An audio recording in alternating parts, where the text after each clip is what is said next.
দক্ষিণ কামৰূপৰ ঝাৰবাৰীত ৰঙালী উৎসৱ অনুষ্ঠিত। শনিবাৰে দিনজোৰা বৰ্ণাঢ্য কাৰ্যসূচীৰে দক্ষিণ কামৰূপৰ পলাকবাৰী সমষ্টিৰ ঝাৰবাৰী আঞ্চলিক ক্লাবৰ সৌজন্যত অনুষ্ঠিত হয় ৰঙালী উৎসৱ। দিনৰ ভাগত বিভিন্ন খেল ধেমালিৰ লগতে সন্ধিয়া সাংস্কৃতিক মঞ্চ মুকলি কৰে পলাকবাৰী সমষ্টিৰ বিধায়ক হেমাংগ ঠাকুৰীয়াই। বন্তি প্ৰজ্বলন কৰে প্ৰাক্তন বিধায়ক প্ৰণৱ কলিতাই। ইয়াৰ লগতে উপস্থিত থাকে নিউজ লাইভৰ জ্যেষ্ঠ সাংবাদিক ছায়ামণি ভূঞা।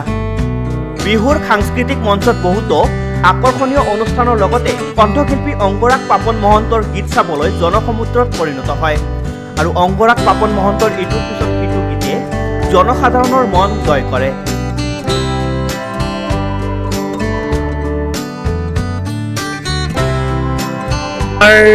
সন্মিলিত ঝাৰবাৰী আঞ্চলিক ক্লাবৰ সৌজন্যত প্ৰত্যেক বছৰৰ দৰে এইবছৰো 34 সংখ্যক এইবাৰ ৰঙালী বিহু আয়োজন কৰা হৈছে। আৰু এইবাৰ এটা বিশেষত্ব এইটোৱে যে জনপ্ৰিয় কণ্ঠশিল্পী অকল অসমৰে নহয়, ভাৰতবৰ্ষৰে নহয়, তেওঁ ইণ্টাৰনেশ্যনেল পৰ্যায়ত যথেষ্ট খ্যাতি অৰ্জন কৰিছে। অসম গৌৰৱ বুলি ক'ব লাগিব। পাপন অংগৰাগ মহন্ত ডাঙৰীয়াক এইবাৰ আমাৰ এই অনুষ্ঠানলৈ তেখেতক নিমন্ত্ৰণ জনোৱা হৈছে। আৰু আয়োজকসকলে যথেষ্ট কষ্ট কৰি এই বিহুখন প্ৰত্যেক বছৰে আয়োজন কৰে। এইবাৰো ধুনীয়াকৈ ডিচিপ্লিনৰ মাজত, নিয়ম নীতিৰ মাজত এই অনুষ্ঠানটো আয়োজন কৰিছে। আৰু মই আশা কৰিছোঁ ৰাতিৰ ভাগত কোনো ধৰণৰ বিধি পখালি নোহোৱাকৈ এই অনুষ্ঠানটো সমাপ্ত হওক, কিয়নো অকণমান বতৰৰ অলপমান এটা প্ৰতিকূল বতৰ হ'ব যেন অলপ অনুমান কৰা হৈছিল, কিন্তু দেখিছোঁ যে এতিয়া ভাল বতৰ হ'ব। মই আশা কৰিছোঁ ৰাতিৰ ভাগে ধুনীয়াকৈ এই বতৰ বেয়া নোহোৱাকৈ এই অনুষ্ঠানটো হৈ যাওক, আৰু যাতে আমাৰ দৰ্শকসকলকো অনুৰোধ জনাইছোঁ যাতে সকলে শৃংখলাবদ্ধভাৱে আমাৰ এই অনুষ্ঠানটো তেওঁলোকে উপভোগ কৰে, তাৰে কামনা কৰিছোঁ।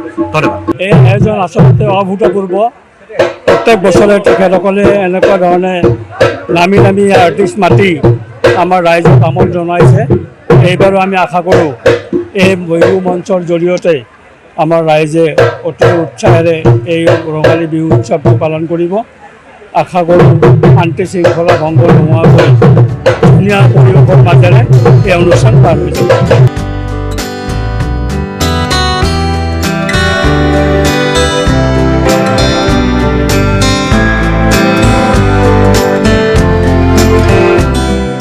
মিৰ্জাৰ পৰা অনন্ত কলিতা ৰিপৰ্ট, সংবাদ লহৰ।